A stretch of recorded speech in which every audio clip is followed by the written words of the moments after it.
Programme में आपको खुशामदीद कहते हैं। मैं असदुल्ला खान हूँ। शहबाज शरीफ साहब क्या नैब से ताउन नहीं कर रहे? शहबाज शरीफ साहब को 2 मरतबा पहले बुलाया गया, कल उनको फिर नैब के सामने पेश होना है। 2 मरतबा वो पेश नहीं हुए, अब क्या वो पेश होंगे? नैब ने जो सवाल उनसे किए हैं, जो डॉक्यूमेंट्स उनसे मांगे हैं, क्या शहबाज शरीफ साहब वो डॉक्यूमेंट्स पेश करने में या उन डॉक्यूमेंट्स के साथ नैब में हाजिर होने से कतरा रहे हैं? माजी में हमने देखा कि जब नैब से ताउन कोई शख्स नहीं कर रहा होता तो उसको गिरफ्तार कर लिया जाता है, लेकिन ऐसी सूरत में कि जब कोई ताउन कर रहा हो फिर भी गिरफ्तार किया जाए तो उस पर एतराज़ ये होता है कि जनाब इनको गिरफ्तार क्यों किया गया जब ये पेश हो रहे थे। तो इसका मतलब यह है कि अगर कोई पेश ना हो तो क्या उसको फिर गिरफ्तार किया जा सकता है? शहबाज शरीफ साहब के हवाले से जो पेशगोइयाँ कर रहे हैं शेख रशीद साहब, उसमें कितनी हकीकत है, एक तो ज़रा इस पर हम प्रोग्राम में बात करेंगे। दूसरा, हम देख रहे हैं कि सिंध की और वफाक की जो लड़ाई है या महाजराई है, बल्कि महाजराई तो नहीं, शायद महाजराई से कुछ आगे है, इसका क्या नतीजा निकलेगा? एक तो वाज़ेह तौर पर नज़र आ रहा है कि बहरहाल कोरोना से लड़ने की जो हिकमत अमली है वो ज़रूर कमज़ोर हो जाएगी या वो उतनी मौसर शायद नहीं रहेगी इस लड़ाई की सूरत में। एक ब्लेम गेम जारी है। सिंध कह रहा है कि वफाक ने ताउन नहीं किया, वफाक कह रहा है कि पूरा ताउन किया गया है। इसके बाद हम देख रहे हैं कि जो पीपल्स पार्टी के रहनुमाओं की जानिब से जो ज़बान इस्तेमाल हो रही है, जिसको और फिर उसका जवाब जिस अंदाज में दिया जा रहा है, बाज़ लोगों ने तो सोशल मीडिया पर इस तरह के पैगाम, जैसे पलवशा खान साहबा ने जो पैगाम जारी किया वो तो इस कदर नामुनासिब है कि उसका तज़किरा भी नहीं किया जा सकता, उसको चलाया भी नहीं जा सकता। तो इसका नतीजा क्या निकलेगा? क्या ये सियासत का वक्त है? तीसरी बात, 18वीं तरमीम के हवाले से हम पहले भी प्रोग्राम में बात कर चुके हैं। 18वीं तरमीम में तब्दीली या इसको रोल बैक करने की हुकूमत ख्वाहिशमंद है और इसकी कमज़ोरियों, खामियों और इसके जो असरात निकले हैं जो कि बिल्कुल फ़ायदेमंद नहीं रहे हुकूमत के बकौल, उस पर इसमें तब्दीली चाहती है हुकूमत। लेकिन अपोजिशन की तरफ से ताना यह मिल रहा है कि जनाब 3 सीटों की आप पार्टी हैं, कैसे तरमीम लेकर आएंगे? अपोजिशन की मुआवनत के बगैर ये हो नहीं सकता। तो फिर हुकूमत के जहन में क्या है? ये तमाम चीज़ें जो आज के प्रोग्राम में हम जिक्र करेंगे, जिनका सेनेटर वलीद इकबाल साहब हमारे साथ मौजूद है, पाकिस्तान तहरीक इंसाफ के रहनुमा है। बहुत शुक्रिया वलीद इकबाल साहब प्रोग्राम में शिरकत करेंगे। चौधरी मंजूर साहब हमारे साथ मौजूद हैं, पाकिस्तान पीपल्स पार्टी के रहनुमा हैं। चौधरी साहब खुशामदी। डॉक्टर निसार चीमा साहब हमारे साथ मौजूद हैं, MNA हैं, मुस्लिम लीग नून के रहनुमा हैं। और मज़हर अब्बास साहब हमें ज्वाइन करेंगे। तमाम मेहमानों को मैं खुशामदीद कहता हूँ।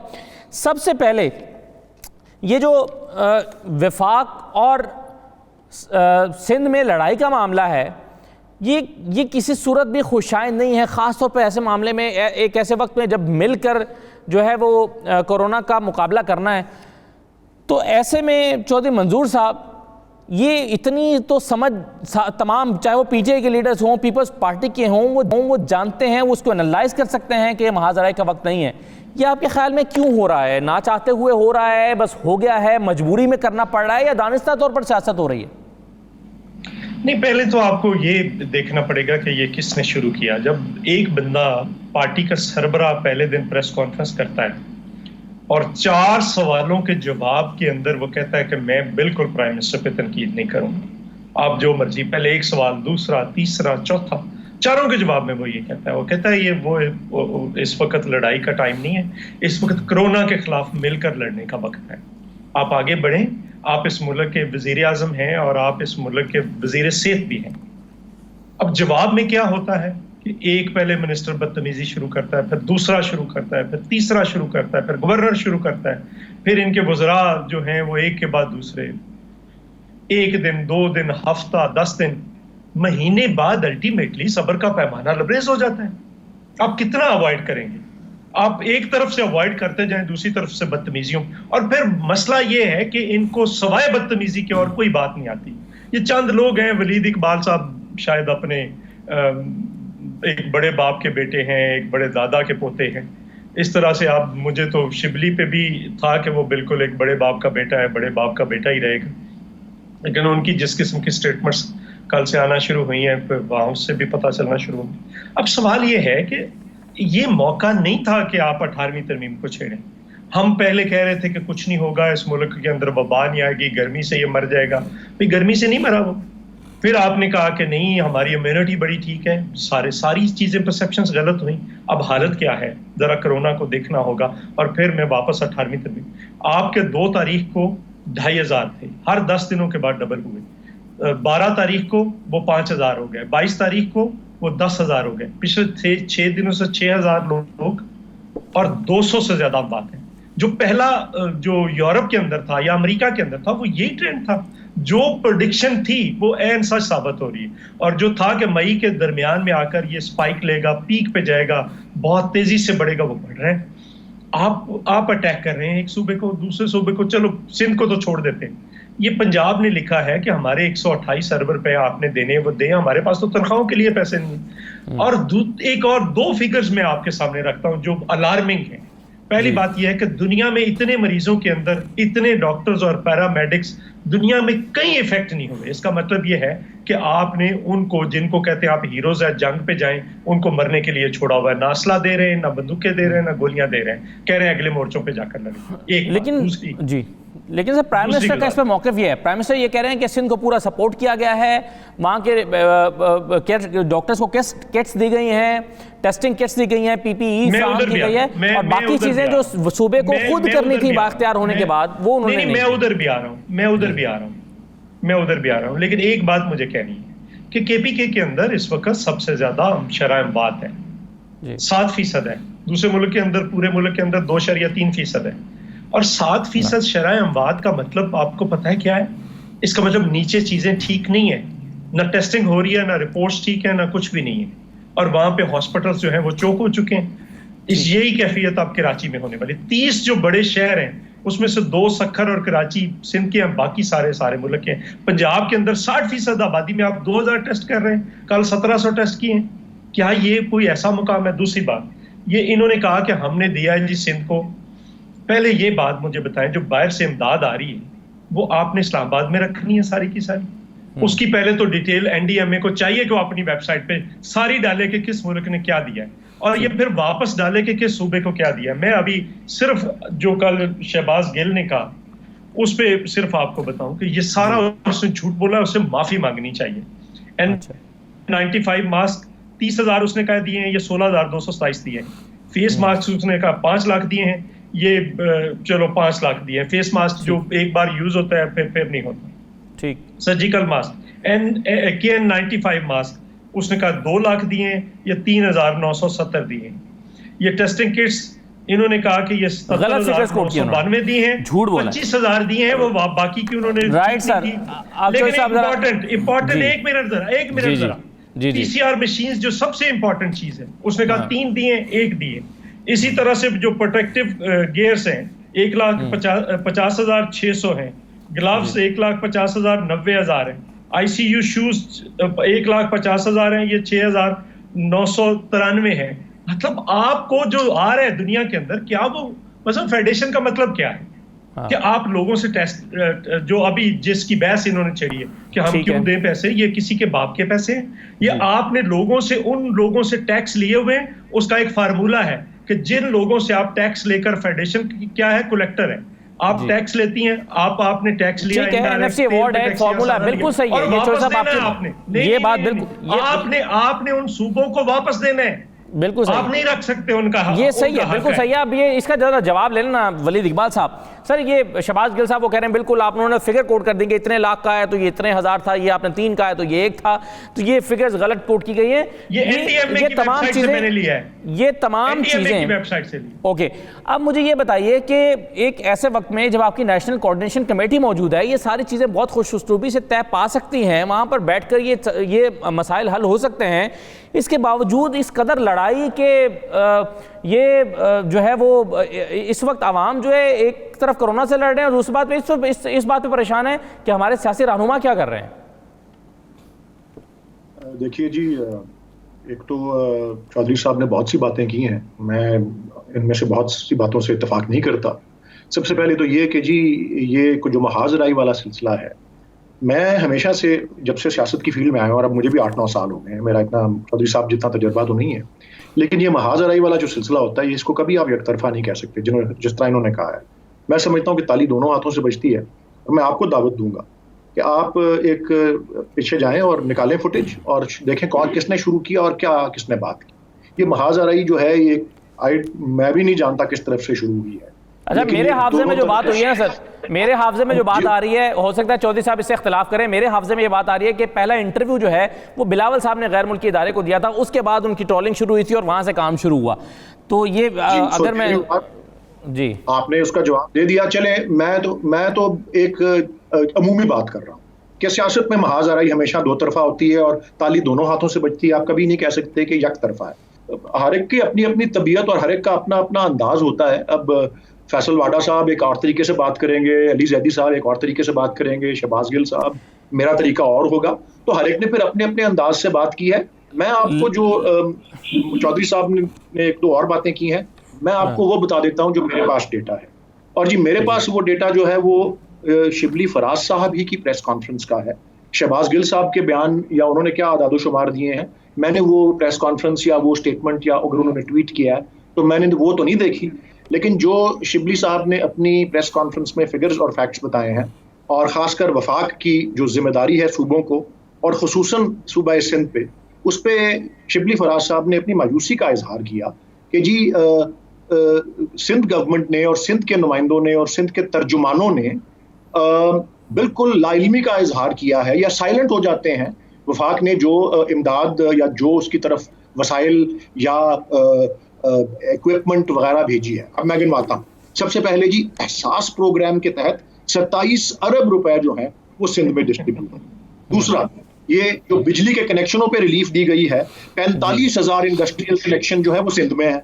1,17,000 कनेक्शंस जो हैं कमर्शियल कनेक्शंस, उनको जो रिलीफ मिली है वो भी सिंध में है। स्टेट बैंक ऑफ पाकिस्तान ने जो कर्जे की सहूलत वगैरह दी है बिजनेसेस को, 1.5 अरब रुपए का बेनिफिट उसका सिंध के अंदर गया है।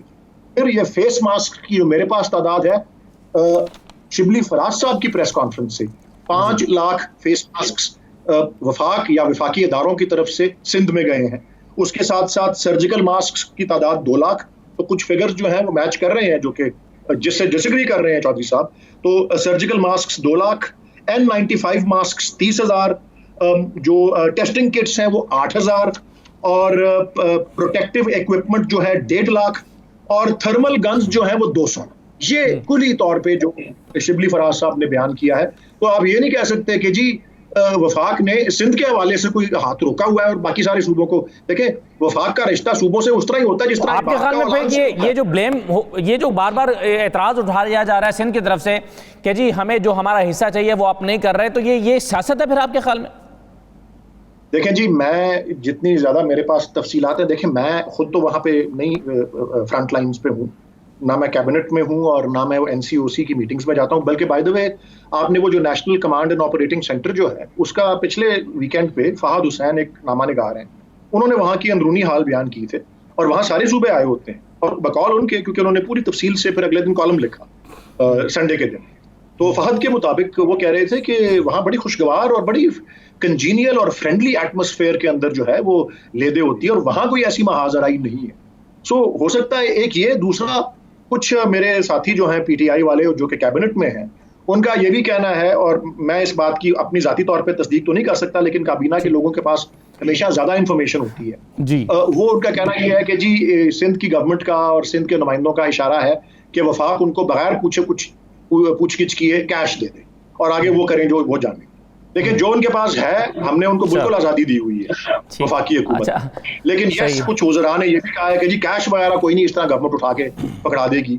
वजह उसकी क्या है ये आप छोड़ दें, मतलब सबको पता है वो क्या वजह है।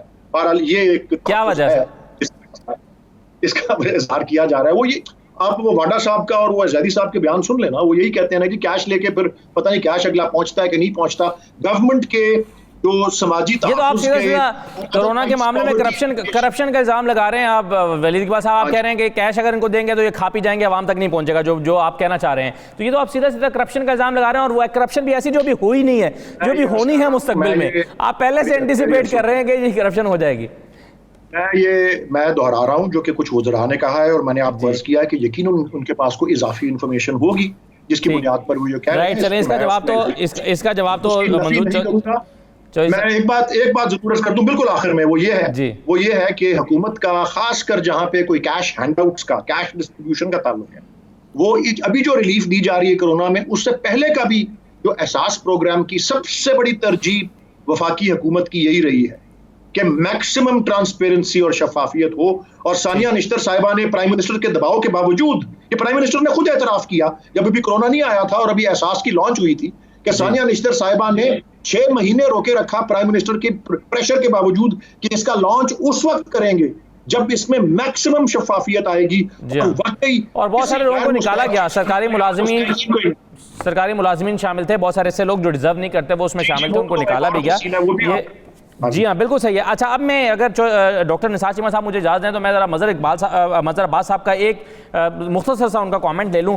साहब मुझे ये बताइए, जो मैं इसको महाजरा ही नहीं कहूँगा बल्कि ये एक तरह से हंगामा आ रही है और ये एक लड़ाई हो रही है, और फिर जो कुछ कहा जा रहा है, जिन अल्फाज में कहा जा रहा है, और मैं परवश खान साहबा ने जो सोशल मीडिया पर जारी किया बयान, ये क्या हो रहा है, क्यों हो रहा है और इसका क्या नतीजा निकलेगा?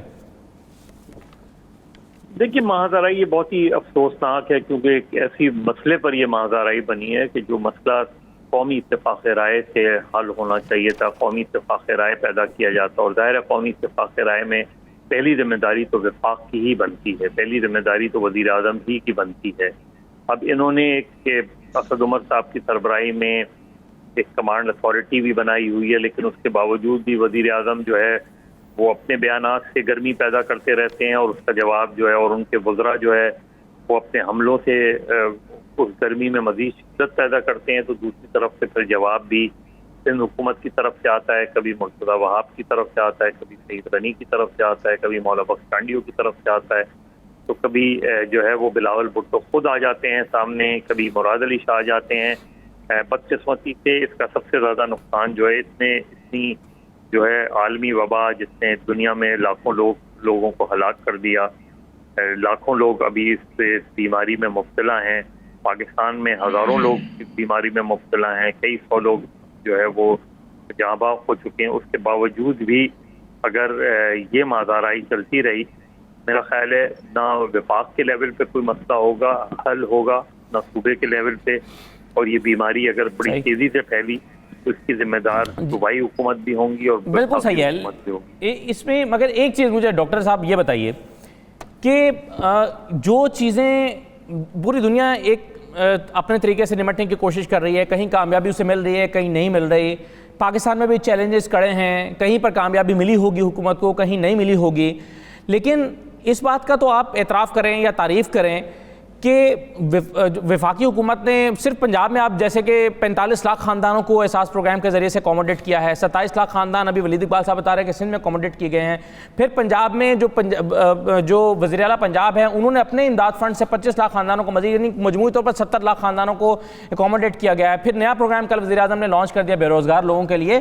तो काबिल तारीफ़ चीज़ें तो काफ़ी हुई हैं। और फिर ये बात जो बार बार हुकूमत कहती है कि बहरहाल कोरोना उस तरह से नहीं फैला जिस तरह से अमेरिका में सूरत हाल है, बरतानिया में सूरत हाल है, यूरोप में थी, तरक्की ममालिक में है, तो पाकिस्तान ने बहरहाल कंट्रोल किया है। तो आप जो काबिल तारीफ इक़दामात हैं उनकी तारीफ नहीं करेंगे?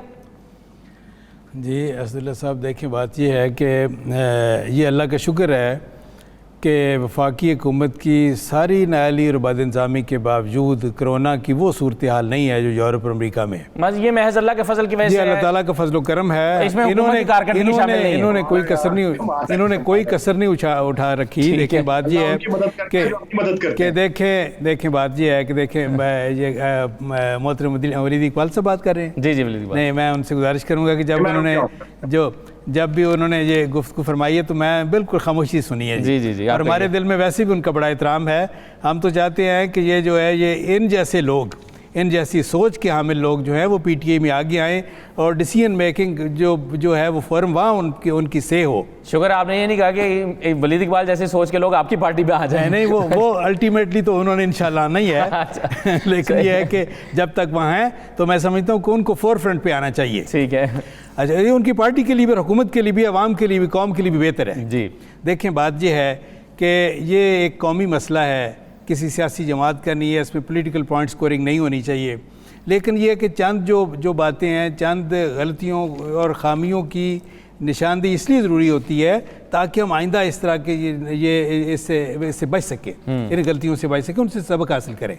देखें, आपको पता है असदुल्ला साहब, पूरी कौम को पता है कि जिस तरह तफ्तान बॉर्डर पे नायली का और बदनिज़ामी का मुजाहरा किया गया, जब 6000 के करीब ज़ायरीन आए हैं ईरान से, तो क्वारंटीन और आइसोलेशन की रिक्वायरमेंट्स पूरी किए बगैर जिस तरह भेड़ बकरियों की तरह रखा गया उनको, चंद केसेस थे वो मल्टीप्लाई होते गए। फिर उनको आगे स्क्रीनिंग के बगैर उनको अपने आबाई इलाकों में भेजा गया, सिंध में, जनूबी पंजाब में और गिलगित बल्तिस्तान में, जिसकी वजह से वहाँ पे काफ़ी ज़्यादा केसेस बढ़े।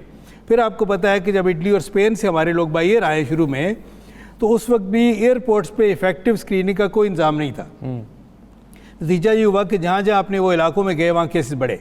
फिर आपको ये भी पता है कि जब सिंध ने और GB गवर्नमेंट ने बड़े बर वक्त इकदाम किए, इनिशिएटिव लिए, ये लॉकडाउन किया, तालीमी इदारे बंद किए, बड़े बड़े इज्तिमात पे पाबंदी लगाई, आइसोलेशन सेंटर कायम किए, तो फेडरल गवर्नमेंट, पंजाब गवर्नमेंट और KP गवर्नमेंट मुसलसल तजब्जुब का शिकार रही 2-3 हफ्ते तक। ठीक, ये कि मैं अब भी कहता हूँ without any fear of contradiction कि अगर उस वक्त सिंध गवर्नमेंट को फॉलो किया जाता, उनको अप्रिशिएट किया जाता, गिलगित बल्तिस्तान गवर्नमेंट को फॉलो किया जाता, तो उस लेकिन चीमा साहब ये आज भी हालात बहुत बेहतर है। पूरी दुनिया कोरोना के बारे में ज्यादा नहीं जानती थी। अगर इस तरह के इकदाम बाकी ममालिक ने भी उठाए होते तो शायद वहां पर भी ना आता। तो ये तो आप पूरी दुनिया को ब्लेम करेंगे। हम देखें, बात यह है कि 2 महीने तक इनको तो पता था, प्राइम मिनिस्टर साहब ने खुद कहा कि हमने 15 जनवरी को फैसला कर लिया कि हमने इसके खिलाफ इनिशिएटिव लेने और इकदाम करने हैं। ठीक, लेकिन 2 महीने 2.5 महीने बाद तक अस्पतालों की हालत ये थी कि फ्रंट लाइन जो हेल्थ केयर प्रोवाइडर्स हैं, डॉक्टर्स हैं, नर्सेज हैं, पैरामेडिक्स हैं, उनको PPEs प्रोवाइड ना कर सके, यानी पर्सनल प्रोटेक्शन इक्विपमेंट, ये जो हिफाजती किट्स हैं ना दे सके,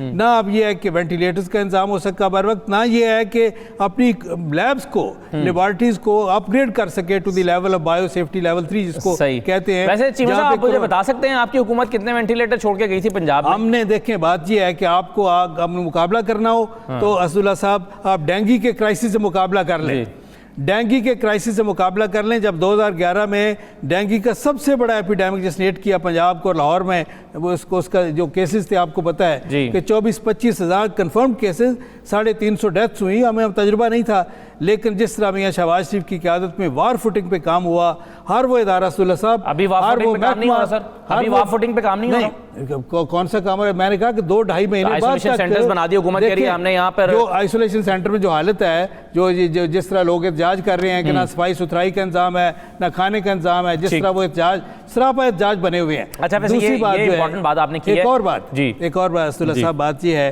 कि ये जो है, ये वलीद इकबाल साहब सही कह रहे थे कि मुफाहमत के लिए, या ये है कि इनमें यकसुई के लिए, ये है कि मेरी ताली दोनों हाथों से बजती है, ये मुहाजराई हो या मुफाहमत हो, दोनों का किरदार होता है। लेकिन ये है कि जिस तरह चौधरी मंजूर साहब फरमा रहे थे कि वफाक का काम, वज़ीर आज़म का काम जो है वो बड़े भाई का होता है, उनको साथ लेके चलना होता है। उन्होंने पूरी कौम को साथ लेके चलना है, सूबों को साथ लेके चलना है। वफाक का काम जो है, वज़ीर आज़म का काम जो है, वो एक कायदाना किरदार अदा करना है, नाकायदाना किरदार अदा नहीं करना। वो तो कह रहे हैं कि हमने तो पूरी तरह से सिंध को सपोर्ट किया, अभी जो आदाद शुमार दे रहे थे वलीद इकबाल साहब। देखें, सिंध को उन्होंने सराहा है, उनको अप्रिशिएट किया, या मुसलसल उन पर नुक्ताचीनी कर रहे हैं। एक मैं छोटा सा ब्रेक ले लूँ, ब्रेक के बाद 18वीं तरमीम का जो मामला है, इसमें चौधरी मंजूर साहब ये कह रहे थे कि इस वक्त इस पर बहस क्यों शुरू हो गई है, जबकि वफाकी हुकूमत ये कहती है कि इसी वक्त तो इस पर बहस शुरू होनी चाहिए, क्योंकि ये एक्सपोज हुई है तरमीम, या इसके बाद जो इक़दाम उठाए गए या जो इसके असरात निकले हैं, वो अभी तो आके इस सिचुएशन में पता चला है कि ये तरमीम ठीक नहीं हुई थी, या इसके रिजल्ट्स अच्छे नहीं निकले, तो ये अभी ही तो होनी चाहिए, ना कि किसी और वक्त। तो इस पर थोड़ी सी बहस करते हैं, एक मुख्तसर ब्रेक के बाद वापस आते हैं।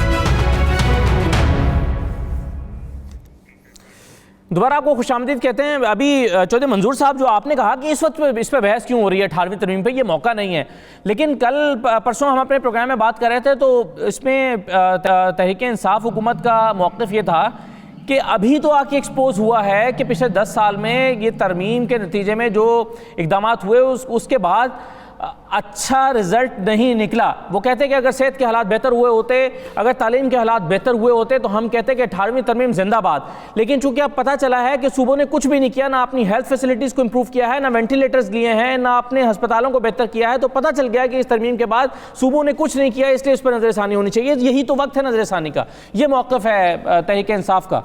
चौधरी साहब, अच्छा, 2-3 पॉइंट्स। पहली तो बात यह है कि मैंने वो फैक्ट्स चेक किए हैं जो आपने कहा कि ये बिलावल साहब ने एक गैर मुल्की नशरियाती इदारे को इंटरव्यू दिया था, उसके बाद ये शुरू हुआ। जी। ये नहीं, ये अब आपकी दोबारा इसको चेक करें। उससे पहले अली जैदी, फैसल वाडा और गवर्नर सिंध ने वहाँ पे प्रेस कॉन्फ्रेंस की थी, और वो इसलिए की थी कि जिस सेंटर पे ये जाते थे कि ये पैसे किसके हैं, सवाल पूछते थे और वो कहते थे कि ये बेनजीर हमें दे रही है। तो इसके बाद उनके अंदर ये सारा तमाशा शुरू करवाया गया। और अच्छा, चलिए मैं अगर चौधरी साहब आपकी बात मान भी लूं कि इसके बावजूद भी क्या बेहतर ना होता कि बिलावल साहब अपने इसी प्लेटफॉर्म पर बात करते, पाकिस्तान में बात करते, बजाय इसके कि ये इस मौके में जाके मौजूदा हुकूमत को गैर मुल्की इदारे में जाके बात करते? सर अच्छा, बात सुन लेना। जी जी, अब गुजारिश सुन ले। जी जी, क्या कह रहे थे कि कंप्लेसेंस शो कर रही है, इससे ज्यादा तो कुछ नहीं कहा फेडरल गवर्नमेंट। ये एक लफ्ज था जिसकी अगर इतनी तकलीफ हुई है तो मेरा नहीं ख्याल, और शो वो कर रही है। चलो उसको तो छोड़े, सिंध को छोड़े। ये वलीद इकबाल साहब बताएं पंजाब को क्या दिया है, बताएं तो सही ना। कोई चलो पंजाब तो इनका सूबा है ना, पंजाब में टेस्ट क्यों नहीं हो रहे? अगर नहीं टेस्ट हो रहे तो फिर उसके दो वजूहात हैं। या तो ये झूठ बोल रहे हैं कि हमारे पास कैपेसिटी जो है 35 से 40 हजार की, या ये साजिश के तहत कम कर रहे हैं, क्योंकि जो रेशो आ रही है, जो टेस्ट आ रहे हैं, उनकी जो रेशो है वो तो वही है, 10% की आ रही है पंजाब के। वैसे इसमें मैं ऐड कर दूं चौधरी साहब, जो टेस्ट हो भी रहे हैं ना, वो भी इतने नाकिस तरीके से हो रहे हैं कि जो पॉजिटिव है वो नेगेटिव आ रहे हैं, जो नेगेटिव है पॉजिटिव आ रहे हैं। इस तरह की कंप्लेंट्स भी आ रही हैं। ये वही किट्स हैं जिनको वापस किया था सिंध ने। यहाँ पे कसूर में मेरे टेस्ट हुए तबलीगी जमात वालों के, इन्होंने नेगेटिव किए, उनको सर्टिफिकेट दिए, सक्कर में जाकर दोबारा हुए तो वो पॉजिटिव आए। यही तो रोना है सारे का सारा। इसमें एक गुजारिश, दूसरी गुजारिश मेरी, देखें ये तारीख गवाह है, जब सैलाब आया था तो कंसेंसस पैदा किसने किया था और किसने लीड रोल अदा किया? जब आफत आती, कल को कोई यहाँ पे ये अगर हम इसको कह रहे हैं ये जंग है, तो जंग होती है तो कौन लीड करता है? वफाक लीड करता है। जब सैलाब आया था गिलगित बल्तिस्तान से लेकर यहाँ तक, और इनको ये भी नहीं पता समेत इनके प्राइम मिनिस्टर कि ये बड़ा प्रोग्राम नहीं है। बड़ा प्रोग्राम जो था वो वतन कार्ड था, जिसमें 1 करोड़ 40 लाख लोगों को 25,000 रुपए दिए गए थे। किसने कंसेंसस पैदा किया था? फेडरल गवर्नमेंट ने। जब सवात हुआ था, मजहर साहब कवर करते रहे, जी, हम सारे भी थे उसमें, किसने कंसेंसस पैदा किया था? सदर पाकिस्तान और वजीर आजम ने खुद छोटी से छोटी पार्टी के लोगों को फोन किया था। जब APS हुआ था तो किसने कंसेंसस पैदा किया था? मियां नवाज शरीफ उस वक्त के प्राइम मिनिस्टर ने खुद एक बंदे को फोन, जो रात को उसको गाली दे रहे थे कंटेनर के ऊपर, उसको भी फोन किया। तो कंसेंसस पैदा किसने करना होता है? ये मरकज ने करना होता है। लेकिन इसका क्या जवाब देंगे कि वो कहते हैं सियासत करने की वजह ये है जो आप कर रहे हैं कि आप कहते हैं आपको कैश दे दिया जाए, और आपका माजी इतना दावदार है कि आपको कैश नहीं दिया जा सकता। मैं उधर ही आ रहा हूं ना, मैं उधर ही आ रहा हूं। दूसरी बात ये है कि आप ये ना कहें कि सियासत कर रहे हैं, आप कहें ये झूठ बोल रहे हैं या सियासी पॉइंट स्कोरिंग कर रहे हैं। सियासत तो हम सियासी लोग सियासत, काश ये सियासत करते होते, चूंकि इनके अंदर पॉलिटिकल विल की कमी है। अगर पॉलिटिकल विल होती तो ये सूरत हाल आज पैदा ना होती। आप कुछ कह रहे हैं, आपके चीफ मिनिस्टर्स कुछ कह रहे हैं। अच्छा, अगर सिंध ने जुर्म किया है तो 6 घंटे बाद बलूचिस्तान उस पर अमल दरामद कर रहा है, 12 घंटे बाद KPK अमल दरामद करता है, 18 घंटे बाद पंजाब करता है, और 24 घंटे के बाद आपका DG ISP आकर कह रहा है कि ये चीजें करें। फिर कौन गलत है? कौन सी अशराफिया है? किसको कहेंगे जिसका नाम अशराफिया लिया है? वो DG ISPR को कहा है, पंजाब के चीफ मिनिस्टर को कहा है, KPK को कहा है, किसको कहा है? जी। तो आप कर क्या रहे हैं? क्या कह रहे हैं? एक गुजारिश मुझे करनी थी, ये क्या पैकेज दे रहे हैं? कहते 1200 अरब का पैकेज। क्या पैकेज है भाई? ये मुझे एक सरमायादार ने बताया कि हमें ये 8 साल पुराने जो रिबेट है उसमें से 100 अरब रुपया दिया है, हमें 8 महीने और ना देते गुजारा होता। ये कह रहे हैं कि ये दिया है, ये हमने उस वक्त 2009 के अंदर 72 लाख खानदानों से शुरू किया था। आपने कौन सी आतमताई की कब्र पे बताए ना वलीद इकबाल साहब, अभी तक बेनजीर इनकम सपोर्ट मैं वैसे तो चाह रहा था कि एक मिनट जरा मुझे दीजिए, वक्त कम मैं बाकी नहीं चाह रहा था, मैं सबका जवाब आ गलत बात कर रहे हैं जी। एक और मौजूद पे बात करनी है, उन्होंने फैक्ट्स दिए हैं वो गलत फैक्ट्स दिए हैं वलीद इकबाल साहब ने, मुझे रिबट कर लेने दे, मुझे दोबारा ना टाइम दीजिएगा आप ना टाइम जल्दी कर। तो इन्होंने कहा कि वो हैं, तो वो तो आपने किस्त इकट्ठी करके उसको रोक कर, जिसका नाम आज भी कानूनी बेनजीर इनकम सपोर्ट प्रोग्राम है, एहसास प्रोग्राम कानूनी प्रोग्राम नहीं है, एक्ट ऑफ पार्लियामेंट के जरिए पास हुआ था, वो पैसे रोक कर आपने दिए। आप सरमायादारों को दे रहे हैं, आप जिन लोगों के घरों में भूख है, जो डेली वेजर्स है, उनको पैसे क्यों नहीं दे रहे? और कम से कम मिनिमम वेज दे 12,000 कोई कबूल नहीं है, 17,500 मिनिमम। और कनेक्शन के पैसे, बिजली के बिल के किन को छोड़ रहे हैं? पिछले 3 महीने के सरमायादारों को। भाई 3 महीने तो वो बिजनेस कर रहे थे, आप 1 महीने का छोड़े और जिनको जरूरत है उनको छोड़ नहीं रहे आप। Right sir. एक आम आदमी को 5,000 का वो करें, 2,000 का गैस का बिल करें, बाकी लोग काम करें। आप देख क्या रहे हैं 1200 ये सारे अभी तक ये सारे 200 मौजूद भी रुपया शायद रखा है, नेशनल 1 कोऑर्डिनेशन रुपया कमेटी में जारी आने नहीं चाहिए, किया। जो आपकी तजावीज़ हैं, ये भी शायद उसी फॉरम में चाहिए। मुझे वलीद इकबाल साहब, ये इस पर तो चलें बात हो रही है, मगर 18वीं तरमीम जो मेरा इस सेगमेंट का नुक्ता था वो ये है कि 18वीं तरमीम पर बहस इस वक्त क्यों जरूरी है सर? जी, ये आपने चौधरी साहब को सवाल भी 18वीं तरमीम पे ही किया था, लेकिन वो मैं अभी मुहावरतन बात कर रहा हूँ। ये मुहावरतन बात कर रहा हूँ कि सवाल गंदम था और जवाब चीनी आ गया। इत्तेफाक से गंदम चीनी पे वैसे ही आजकल बातचीत चल रही है जी। मैं 18वीं तरमीम ही पे बात करूंगा, लेकिन सिर्फ एक इब्तदाइया में या तमहीद के तौर पे ये कहकर कि जो एहसास प्रोग्राम या जो पैकेज इस वक्त दिया गया है रिलीफ का, उसके वसाइल जो उसकी तरफ मुख्तस किए गए हैं वो बेनज़ीर इनकम सपोर्ट प्रोग्राम के जो वसाइल थे वो उससे कहीं ज़्यादा कम है। और मैं अर्ज़ कर दूं कि उसकी तमाम तफसील मिनिस्ट्री ऑफ फाइनेंस की वेबसाइट पे पाई जाती है। और उसके अलावा कल प्राइम मिनिस्टर की भी एक स्टेटमेंट आई है कि वो ये जो डिस्ट्रीब्यूशन ऑफ फंड्स जो किए गए हैं गुरबा को, इसके एक एक आने को वो ऑडिट करवा के भी पेश करेंगे। सो ये मैं अर्ज़ करना चाह रहा था। और इसके अलावा सिर्फ ये, क्योंकि ये अगर ये तू मैं चलती रही कि पंजाब क्या कर रहा है, सिंध क्या कर रहा है, वफाक क्या कर रहा है, तो ये तो सारी रात हम बहस में लगे रहेंगे। मैं सिर्फ इतना अर्ज करूंगा कि आलमी इदारा सेहत तक ने अप्रिशिएट किया और बिल्कुल इब्तदा में किया कि पाकिस्तान जिस तरह हैंडल करना शुरू किया उसको।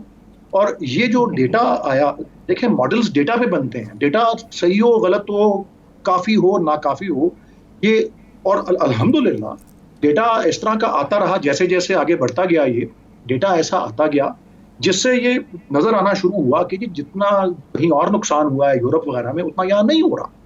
सो उसके मुताबिक एक रिएक्टिव पॉलिसी गवर्नमेंट बनाती रही है। और ये जो कह रहे हैं कि जी मई के अंदर कहाँ से कहाँ चला जाएगा, सबको पता है, गवर्नमेंट खुद एतराफ़ कर रही है, लेकिन उसके मुताबिक जो है वो पॉलिसी तश्कील दे रही है जो कि हमें तनी हुई रस्सी पे गामजन है, टाइट रोप के ऊपर।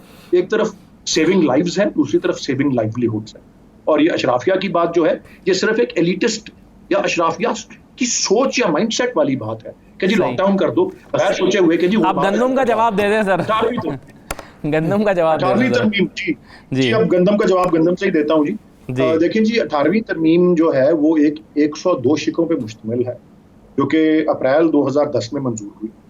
अब उस 102 शिकों में बहुत सी चीजें हैं, 1 2 3 चीजें मैं आप समझ लें, अगर वो 18वीं तरमीम अगर वो टोटल उसका मुआद 100 है तो शायद 3 या 4% मैं अर्ज करूँ कि उस पर नजर सानी की अगर बात हो रही है और उसमें यस सेहत एक ऐसा मौजू है। दूसरा चौधरी शुजात साहब जो कि हमारी हलीफ जमात के सरबराह हैं, साबिक वज़ीर आज़म, कल फिर उन्होंने बयान दिया, 2 दिन पहले भी दिया था, वो उन्होंने तालीम के निज़ाम या तालीम के सिलेबस के हवाले से कहा है कि वो एक यकसा नेशनल होना चाहिए वगैरह वगैरह। बात सारी ये है, उसका वक्त ये है या कोई और है। 1-2 बातें जो हैं डिवॉल्व करने, देखें 40 के करीब मामले जो हैं वो कंकरेंट लिस्ट पे थे, वो वफाक से सूबों पे मुंतकिल हो गए।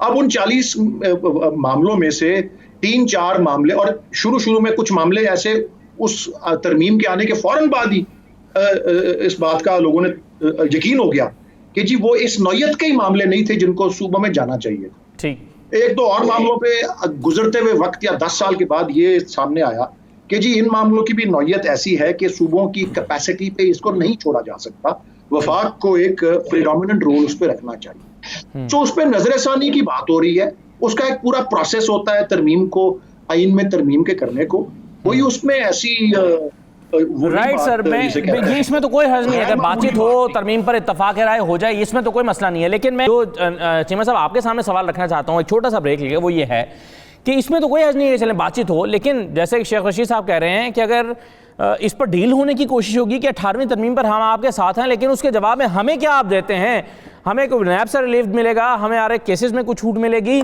अगर ये डील होती है तो फिर इस पर बात होना जो है वो ये तो दोहरे तरीके से एक कौम के साथ मजाक हो सकता है। इसका जवाब आप क्या देते हैं? मुख्तसर ब्रेक ले लूँ, ब्रेक के बाद वापस आते हैं।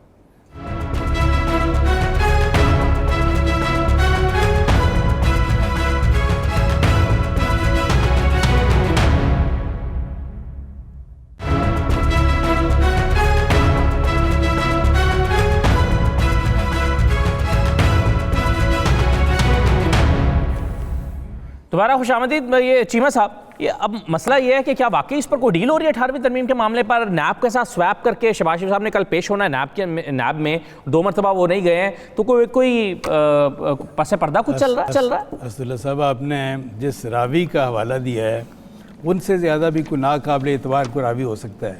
देखें, शेख रशीद साहब जो हैं, उनका दुनिया जहान के हर मसले के बारे में उन्होंने कोई ना कोई गुफ्तगू फरमानी है। अगर उनकी तवज्जो नहीं है तो सिर्फ अपने महकमे की तरफ नहीं है।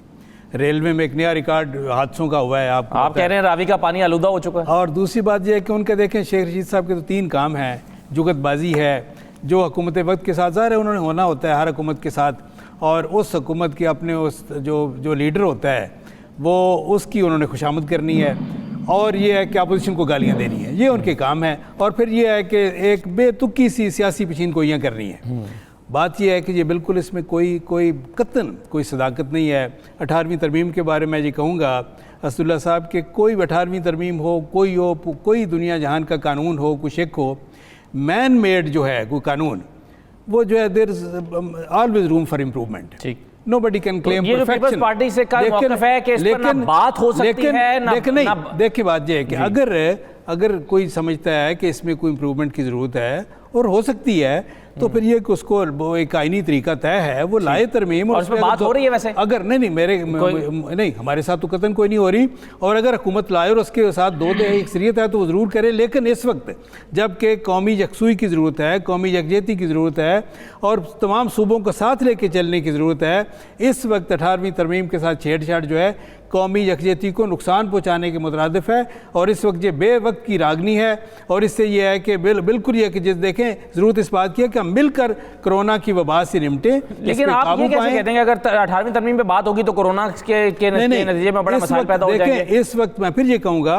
कि वफाक की जिम्मेदारी है कि तमाम सूबों को साथ लेके चले, कौमी यकसूई और कौमी यकजहती का मुजाहरा हो, हम मिलकर इस कौमी यकजहती मुतासिर होगी अगर 18वीं तरमीम में बात होती है, बिल्कुल मुतासिर होगी। और दूसरी बात एक आखिरी बात देखें, बात यह है कि मैं वज़ीर-ए-आज़म साहब की बात नहीं करता, उनकी अहलियत, उनकी जो है गवर्नेंस, उनका तो देखें ना, वो कहते हैं कि ये जो लॉकडाउन जो है एलीट क्लास ने करवा दिया। मुझे डॉलर की कीमत जो बढ़ती है तो मुझे टीवी से पता चलता है, पता नहीं किस तरह की गवर्नेंस है। देखें, बात ये है कि जब चीफ मिनिस्टर जो सिंध है इफेक्टिव इकदाम वो कर रहे थे, उनकी अपनी कैपेसिटी और विजन का मुजाहरा कर रहे थे, जब उस वक्त जबकि चीफ मिनिस्टर पंजाब जो हैं वो फरमा रहे थे, उनका सवाल ये था कि कोरोना काटता कैसे। चीफ मिनिस्टर केपी जो थे, तरदीद कर दी थी उन्होंने कि ऐसी कोई बात नहीं हुई। असदुल्ला साहब केपी के चीफ मिनिस्टर फरमा रहे थे कि फिक्र ना करें, आपके लिए कतरीना का इंतजाम करेंगे। ये हाल, ये मजाक और लतीफे बन रहे थे। चोई साहब कुछ कहना चाह रहे हैं आप? उस वक्त चीफ मिनिस्टर सिंध जो है वाकई इफेक्टिव जवाब कर रहे थे। मुझे असदुल्ला साहब सिर्फ वो गंदम का जवाब मुझे गंदम में देने दीजिए। दे 18वीं तरमीम 73 का आइन की खूबी ये है कि वो मुतफिका था, और 18वीं तरमीम की भी खूबी यह है कि ये मुतफिका थी। बाद में दोबारा भी तो इत्तेफाक हो सकता है। आपके दादा के जो तस्वर पाकिस्तान था ना, उसके सबसे करीब तरीन है, और जो 1940 की करारदाद पाकिस्तान है उसको जरा पढ़ लीजिए, उसके भी करीब तरीन है। रही बात ये कि आप ये मुझे समझा रहे थे अभी वलीद इकबाल साहब कि चूंकि छोटे भाई को खाना तरीके से नहीं आता, तो वो मैं उठा के मैं खा लूंगा, चूंकि उसको खाने का तरीका नहीं आता, उसको कपड़े पहनने का तरीका नहीं आता, वो भी मैं उठा लूंगा और मैं पहन लूंगा उसके। ये नहीं अब चलने वाला। आप वापस 1 यूनिट बनाना चाहते हैं अयूब खान वाला, वो नहीं चल सकेगा। अब जो ये सिर्फ पीपल्स पार्टी का इशू नहीं है, आपकी हुकूमत के इत्तेहादियों ने सबसे ज्यादा रिएक्ट किया है, मैंगल साहब ने सबसे ज्यादा रिएक्ट किया है, बाकी लोग रिएक्ट कर रहे हैं। सो आप इसको नहीं छेड़ सकते। और फैसल वाडा आकर कहता है कि ये सूबाई खुद मुख्तारी नासूर है। आप के लोग कैसे हैं? और मुझे अगर आप इजाजत था कि 73 का आइन जो था, 73 का आइन 1971 में मंजूर हुआ था, और वो लोग आइन इस वक्त ये इन्होंने बहस इसलिए छेड़ी है, जो अभी निसार चीमा साहब बात कर रहे थे कि इससे तवज्जो हटाई जाए अपनी नायलियों से। इस वक्त ना हो सकती है, ना आपके पास मतलूबा तादाद मौजूद है। बिल्कुल सही है। इस पर मैं जल्दी से मजहर अब्बास साहब की राय ले लूं। सर मजहर साहब, आपकी राय इस पर? सर, शेख रशीद जो है वो पहले बड़े पीर पगाड़ा मरहूम जब जिंदा थे तो वो इसी तरह की पेशेंगोइयाँ करते थे जी। तो उनकी पेशेंगोइयों को मैं तो कोई बहुत संजीदगी से नहीं लेता। तो अब इस बात को वो उनकी क्या इंफॉर्मेशन है, इस सिलसिले में क्या इत्तलात हैं, ये तो मैं नहीं कह सकता। लेकिन मेरा नहीं ख्याल कि अपोजिशन और जो है वो बारगेन करेगी। बारगेन क्या करेगी? क्या नवाज शरीफ साहब की सज़ा ख़त्म हो जाएगी? क्या मरियम नवाज को रिलीफ मिल जाएगा? क्या आसिफ अली जरदारी का ओमनी ग्रुप का सारा मसला ख़त्म हो जाएगा? उनकी जो बेनामी अकाउंट्स हैं वो सारे ख़त्म हो जाएंगे? जी, मेरा नहीं ख्याल ऐसा होगा। मुझे नहीं लगता कि तो आपको इसमें कोई डील नजर नहीं आती? राइट मजहर साहब, आप राइट सर कोई रोल बैक हो जाए। बहुत शुक्रिया मजहर साहब, बहुत शुक्रिया प्रोग्राम में शिरकत करने के लिए। वक्त मेरे पास बिल्कुल ख़त्म हो गया है। सेनेटर वलीद इकबाल साहब आपका शुक्रिया, निसार चीमा साहब, चौधरी मंजूर साहब, मुझे इजाज़त दीजिए। अल्लाह हाफ़िज़।